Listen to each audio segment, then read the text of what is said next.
कि ग्वालियर जा रहे थे, क्या वहाँ मामला था और किस तरह की अनुमति या रेट की गई है, क्या आप जान रहे हैं? आज हमारा ग्वालियर जाने का कार्यक्रम था और मुझे बेहद अफसोस के साथ कहना पड़ता है, आप लोग जानते हैं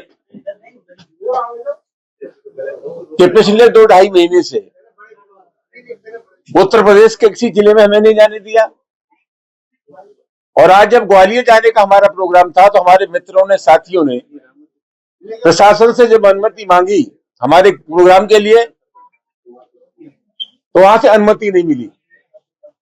ग्वालियर जाने का हमारा मतलब सीधा सीधा ये था कि 3 बार मध्य प्रदेश उच्च न्यायालय के मुख्य न्यायाधीश ने ग्वालियर में जो खंडपीठ है हाई कोर्ट की, उसके प्रांगण में बाबा साहब डॉक्टर अम्बेडकर की मूर्ति लगाने का आदेश दिया था।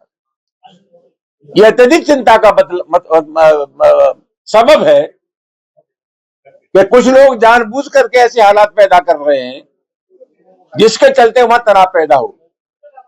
3 आदेश होने के बाद भी जब डॉक्टर अम्बेडकर की प्रतिमा वहां स्थापित नहीं हो रही है, इसका सीधा मतलब है ये सरकार की लचर व्यवस्था के चलते हो रहा है।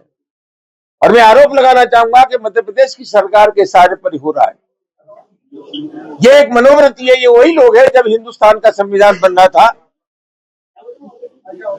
फिर इस मनोवृत्ति के लोगों का ये मानना था कि देश में जब संविधान है मनु महाराज का तो किसी नए संविधान की आवश्यकता नहीं है। ये वही लोग हैं जिन्होंने 55 साल तक राष्ट्रीय ध्वज को स्वीकार नहीं किया। तो एक मनोवृत्ति है, एक मेंटलिटी है, एक मानसिकता है जो इस अम्बेडकर की प्रतिमा को लगाए जाने का विरोध कर रहे हैं। आप सब लोग जानते हैं उच्चतम न्यायालय में सुप्रीम कोर्ट के प्रांगण में डॉक्टर अम्बेडकर की प्रतिमा लगी है। और मजेदार बात यह है कि जयपुर हाई कोर्ट के सामने मनु महाराज की प्रतिमा लगी है जो नारी की प्रतिष्ठा, दलितों की प्रतिष्ठा के खिलाफ थे। ये अजीब मजाक है। हम वहां लोगों को समर्थन देने जा रहे थे जो डॉक्टर अम्बेडकर की प्रतिमा लगाए जाने के पक्षधर है। हमें उनसे कहना था कि आप अकेले नहीं हैं, हम आपको अपना समर्थन देने के लिए आए हैं और हम ये चाहते हैं कि तत्काल बाबा साहब डॉक्टर अम्बेडकर की प्रतिमा लगे ग्वालियर खंडपीठ के प्रांगण में। यह अत्यधिक चिंता का विषय है और मध्य प्रदेश की सरकार का जो रवैया है वो अत्यधिक चिंता का विषय है। हम सरकार की शक्तियों को जानते हैं। अगर मध्य प्रदेश की सरकार चाहती तो वह चंद मिनटों में ही डॉक्टर अम्बेडकर की प्रतिमा लग जाती। हम विनम्रता पूर्वक आग्रह करना चाहेंगे कि तत्काल लोग अपनी हरकतों से बाज आए, वहां तत्काल बाबा साहब डॉक्टर अम्बेडकर की प्रतिमा लगे, वरना पूरे देश और दुनिया में बाबा साहब डॉक्टर अम्बेडकर के मानने वालों की एक फौज है।